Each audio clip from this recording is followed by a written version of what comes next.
안녕하세요. 이호석입니다. 설 연휴인데 금융시장이 급변동하고 있습니다. 중국의 딥시크발 우려 때문에 나스닥이 이 정도로 하락하는 것은 굉장히 이례적인데 주가가 큰 변동성을 보이고 있어서 상황을 좀 정리할 필요가 있다라는 생각이 들어서 연휴에 제가 고향에 내려왔는데 급하게 영상을 올려드리게 됐습니다. 우선은 이제 시장의 생각들이 어떤 생각들을 하고 있는지를 좀 정리해 볼 필요가 있는 것 같은데요.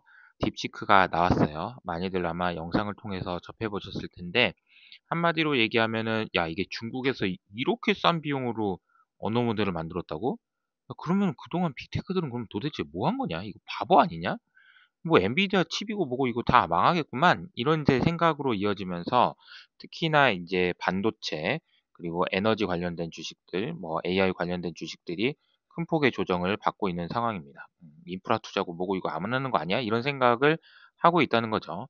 그리고 이제 좀 더 심각하게 받아들이시는 분들은 야 이거 미국이 이거 중국한테 이거 안 되는 거 아니야? 이거 AI도 이거 뒤지겠는데? 이런 생각을 하시는 분들도 있는 것 같아요. 이거 상황에 적절하게 대응하기 위해서 필요한 거는 일단은 최악의 상황이 무엇인지를 미리 생각해 보는 것인 것 같습니다. 왜냐하면 최악의 상황을 계산해 봐야 그러면 이 정도까지 갈 수 있다고? 그럼 내가 어떻게 대응해야지? 라는 이 대응 방법에 대한 생각을 할 수 있기 때문인데요. 여러분, 중국의 딥시크가, 그래, 좋아요. 엄청나게 대단해요. 그래서 이것이 최악의 상황으로 이어진다는 것은 과연 뭘 의미하는 걸까요? 이런 질문을 한번 해보자는 거죠. 제 생각엔 이런 것 같습니다. 자본주의가 끝난다.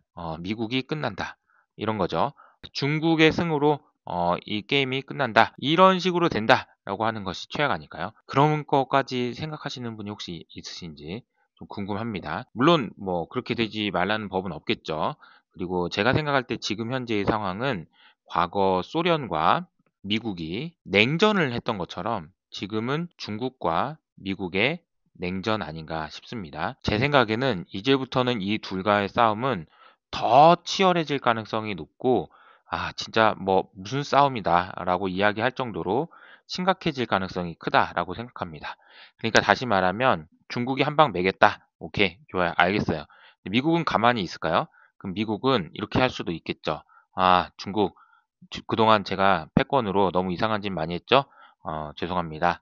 이거 가져가세요. 그럴 리가 없잖아요. 미국에서는 어떤 식으로든 대응을 할 겁니다. 지금 이 상황, 즉 딥시크발 이런 패닉은 어떻게 보면은 시장의 끝이라기보다는 새로운 시작일 수도 있겠다라는 생각이 듭니다. 장기적으로야 그런 생각을 할 수 있는데 지금 생각해 봐야 되는 고민은 이런 것 같습니다.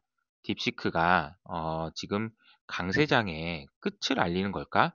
즉 다시 말하면 지금 2년 동안 이어져 왔던 미국의 강세장이 딥시크 때문에 끝나서 나중에 수년 후에 이런 이야기가 나올까요? 옛날 옛적에 2025년에 말이지 딥시크라는 중국 회사가 있었는데 이 회사 때문에 미국의 AI 버블이 터졌어. 이게 그때가 강세장의 끝이었어. 라고 말하게 될까요? 이 질문이 굉장히 중요한 것 같습니다. 만약에 이 질문에 대해서 여러분이 yes, 그렇다라고 생각하신다면, 지금이라도 주식을 파시는 게 맞죠. 만약에 그런데 그게 아닐 가능성이 높다라고 생각하신다면 고민을 해보실 필요가 있는 것 같습니다. 어떻게 대응하실 것인지 말이죠. 한 가지 확실한 걸 말씀드리면 악재라는 것은요. 이 악재는 두 가지 성격이 있는데요. 첫 번째는 예고 없이 찾아옵니다. 물론 투자를 하는 과정에서 악재를 만나지 않으면 얼마나 좋겠습니까? 그런데 투자하는 과정에서 악재는 언제나 맞닥뜨릴 수밖에 없는 어떻게 보면 숙명 같은 거예요. 그런데 또 한 가지 특징은 절대 혼자 오지 않습니다. 그럼 악재는 항상 악재를 데리고 온다는 거죠. 물론 딥시크라는 것을 통해서 시장이 조정을 받았지만 어쩌면 뭐 FMC라는 악재가 있을 수도 있고요.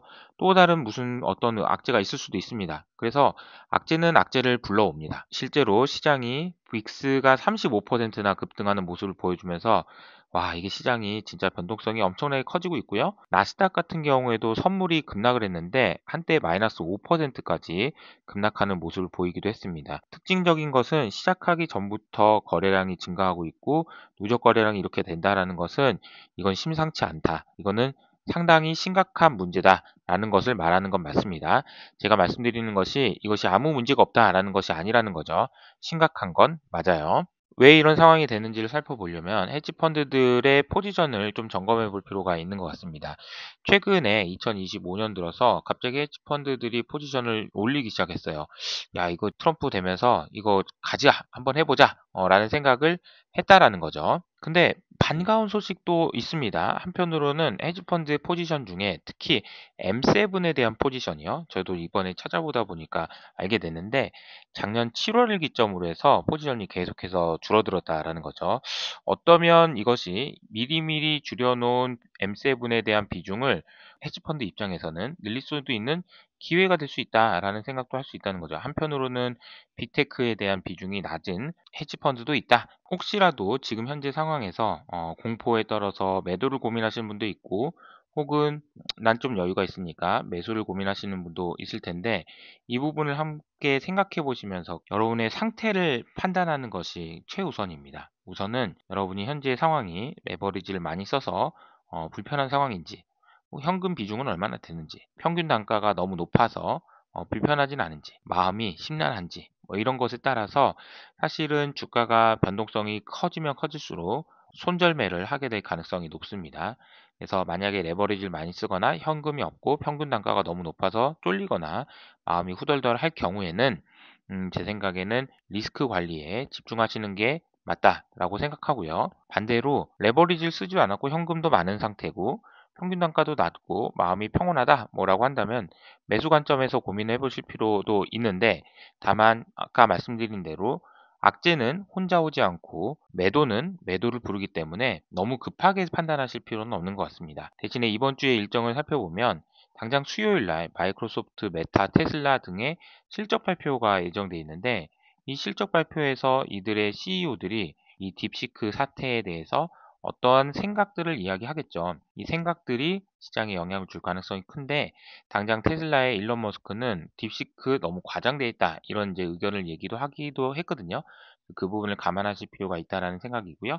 그리고 목요일 새벽에는 FOMC 회의도 예정돼 있습니다. 어떻게 보면은 우리 연휴 기간 동안에 많은 일들이 예정돼 있는데 이 기간 동안에 현명한 판단을 하시기 위해서는 가장 먼저 본인의 상태에 대한 판단이 중요하다는 것을 말씀드리면서 저는 여기서 인사드리도록 하겠습니다. 그리고 딥시크 논란과 관련해서 미중 AI 기술 패권의 전쟁 승부는 여기서 결정된다는 글을 제가 하나 썼었거든요.